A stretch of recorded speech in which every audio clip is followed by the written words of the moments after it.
We scientists who released this immense power have overwhelming responsibility in this world life and death struggle to harness atom. We ask your help in this fateful moment as sign that we scientists do not stand alone. Does the mind operate in an active or passive manner? Does the mind add anything to the sensory information it perceives? Do we have innate mental abilities? What is the best way to make moral choices? Immanuel Kant. Now on the philosophical roots of psychology. Kant, like Descartes, is considered a rationalist as opposed to an empiricist. In general, rationalists assume an active mind that effortfully processes input from the senses. The rationalists also assume that the mind gives meaning to sensory experience. They believe that truths are arrived through innate mental processes. The rationalists believe that freely chosen logical reasons affect behavior and thought.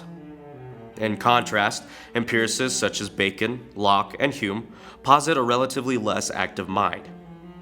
For the empiricists, sensory experience is central. The mind simply stores and organizes sensory input. It does so in a relatively automatic, mechanical, and passive manner. An important point to keep in mind is that the distinction between rationalism and empiricism is a matter of degree. Immanuel Kant was born in 1724 of Prussian parents. His father was a poor harness maker. Both of his parents were devout Lutherans.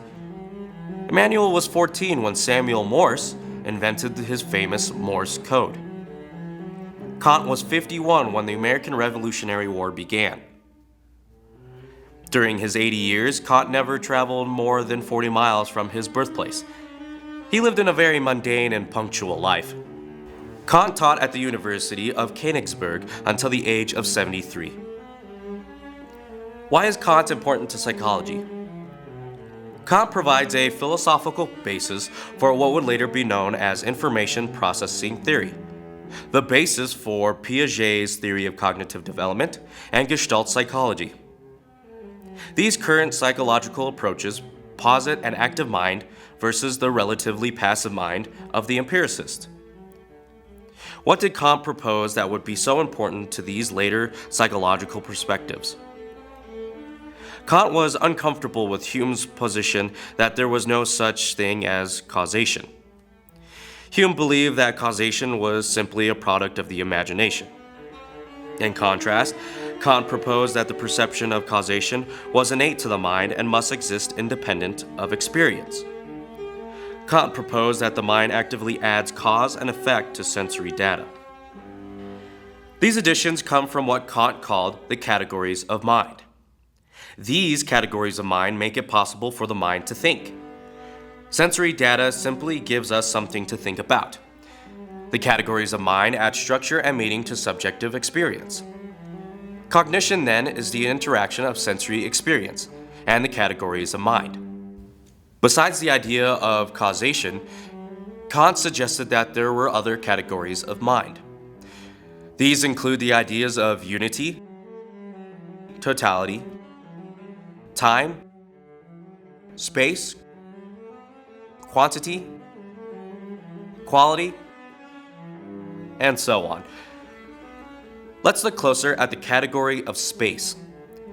Kant agreed with Hume that people don't experience the external physical world directly. Our perceptions of size, distance, and mass are all internal. Why then do we experience objects as external and distributed in space? We have such perceptions because the mind innately structures subjective experience in this way. The gestalt psychologists in the 20th century spent great effort in clarifying these innate principles of perception. Because Kant believed that the mind has these innate cognitive abilities, he can be considered a faculty philosopher or psychologist. Faculty psychologists often refer to different mental abilities or powers. Except for the phrenologists in the 19th century, most faculty psychologists did not believe that different mental powers resided in specific locations in the brain. Kant was also interested in how people think about moral choices. For the empiricist, behaviors that bring pleasure are likely to be repeated, and behaviors that result in suffering are usually avoided. Moral choice then reflects Kohlberg's pre-conventional stage of moral reasoning. Choices that bring positive outcomes are good, while choices that bring negative outcomes are bad. For Kant, moral choices should be guided by what Kant called the categorical imperative. The categorical imperative proposes that the ethical choice is one that, if all people made that choice, the most positive benefit would result. For example, if the maxim that everyone should tell the truth was universally honored, this would result in social trust and harmony. Kant's categorical imperative is an abstract moral principle that reflects Kohlberg's post-conventional moral reasoning. To summarize, Kant is important to psychology for a number of reasons. First, Kant's view of an active mind and his categories of thought provide a philosophical foundation for information processing theory and Gestalt's theory of perception. For example, information processing assumes that mental processes have the innate ability to create meaning. What information processing calls encoding, Kant called categories of mind.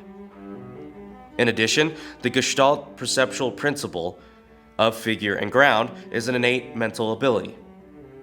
This ability helps to create meaning in visual perception. Second, Piaget proposed that schemas are developed through the processes of assimilation and accommodation. These are innate mental capacities. This view reflects Kant's idea that the mind has innate abilities to construct meaning. Finally, Kant's categorical imperative has relevance for Kohlberg's theory of moral reasoning.